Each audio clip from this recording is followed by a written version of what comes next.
start with your big future plans, right? You've got a bunch of things lined up, whether it's a global story, a potential IPO in the making. Just want to get a sense of how this piece. So I think what's really helped us is we've been very fixated on our mission and very flexible with our execution. So if you had asked us 10 years ago, what is it that you guys want to do? It would be, we want to create an impact in the way children learn. You ask us today, the answer would be the same. You ask us 10 years from now, the answer would be the same. So very, very focused, but very flexible with the way we've done it, because over the years, we've positively disrupted ourselves.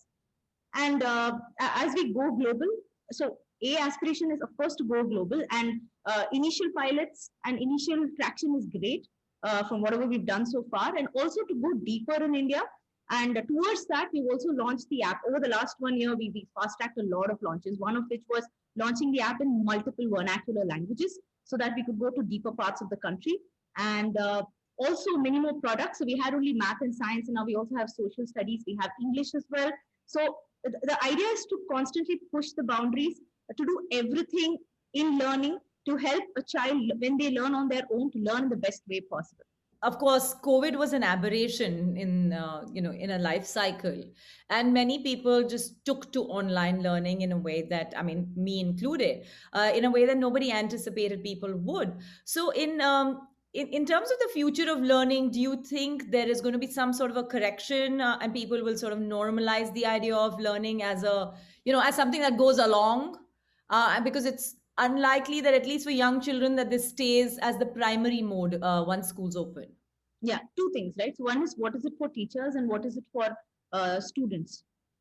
So if you ask me, for students, there are a lot of things which are beneficial when they learn online. Like, for example, everybody gets a front row seat. So it's like a meeting like this where there are no backbencher, right? All of us are on the same page.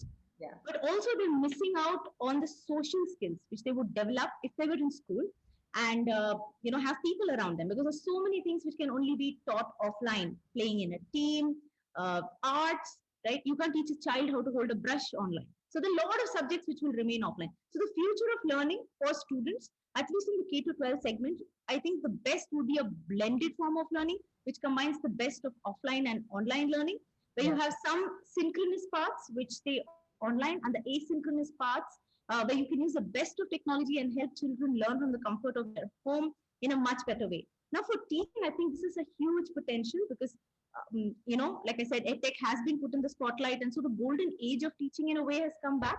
And I think for the country at large, and especially women, I think there is an opportunity for the golden age of teaching to come back.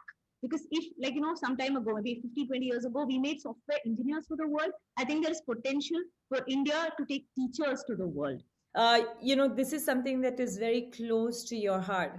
What kind of a potential can women unlock in the education space, especially as you try and springboard into a global market?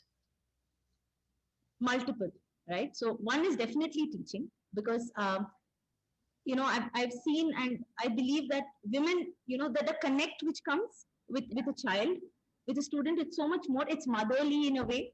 So even the mentoring team that we have at Byju's is majority women, because they can strike a chord so well, because they understand, because they, most of the households, maybe it shouldn't be that way, but most of the household, it is the woman who's very, very involved in her child's learning, growing, development, and all of that.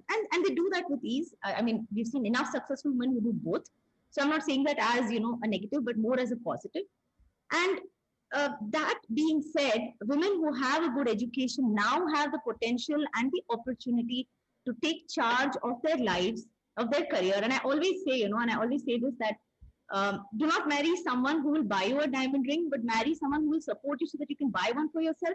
Because it's of course nice that someone gifts it to you, but then when you're able to do it on your own, the satisfaction and pleasure is something else. So, and I think women have a lot of women to take inspiration from, especially if you look people around our age with kids. Most of the drop-offs in the career happens around now because the family commitments set in. Yeah, indeed.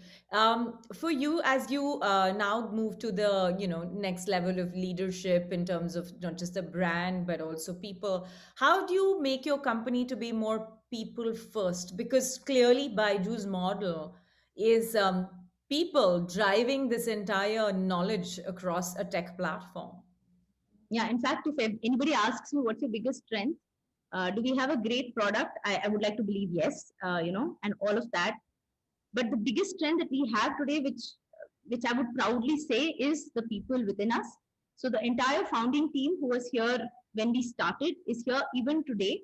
So we over index on the importance of people is what I would like, which what I would like to say, because and that clearly shows, because we value the people who brought us from 0 to 1, and we managed to integrate people along the way, make them also, because both are really important as you grow up as a company. When you're a very small startup, then you grow up, you become a bigger startup, then you start becoming a new age company. So many people start coming in, but it's important to understand and realize and give importance to the people who brought you up from 0 to 1, and integrate those who are going to take you from 1 to 10. And when they work together with a founder kind of mentality, is when things will work out for you.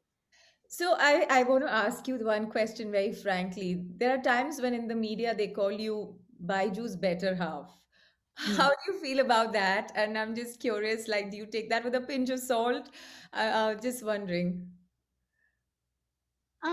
I think it's a big advantage to work with your co-founder, who's also a partner.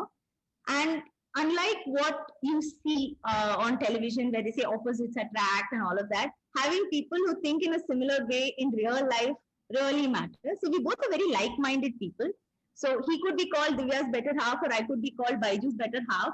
It's okay, as long as the company is running at the speed at which it's running, and it's okay as long as we are having fun doing what we're doing every day, because our interests are so similar, and I think that's what clicks. It's outside Byju's. It's just our children now, and we love traveling together and doing everything together. Like I said, our interests are very very much similar. So tell me, as a couple, as business partners, yeah, does it sometimes get what do you put ahead when you have to take a decision because you're in a conference room and you're also a couple and you're also good friends and you also started up the company together. So how do you navigate that? Because I'm guessing it's true for many women and men who work together. Yes, and I would not say just for the two of us, for the entire founding team, we're actually like a family. So it's not that we do not have different points of view or different opinions. Everybody is supposed to have that, because only when you have diversity in the board table, boardroom, do you have a multidimensional approach to problem solving and solution creation. And I think diversity helps you do that. What was your first earning like? What was your first job, or how was it? How was your first earning experience? So the first salary, I spent it completely on my parents, and I still remember it was my first salary from teaching at the then Byju's classes. I started out as a teacher, um, and I spent it on my parents. I bought a sari for my mom, and I bought a shirt for my dad, and I had nothing left at the end. That's very sweet. Okay, why are women so hard on themselves? I think this whole multi-dimensional, multitasking rather approach is something which is very, very beneficial to women, but it can come back and hit you, because then you start thinking that you can do everything on your own at the same point of time, which is something which is not possible. I've seen that. So I think it's important to create artificial boundaries for yourself and say, if I'm doing A, I'm going to do A at this time for this hour, and I'm going to give it 100%. And then I'm going to do B the next hour and then give 100% over there and not do anything else. So this whole multitasking approach can come back and hit. We are blessed with it, but it can also become a bane.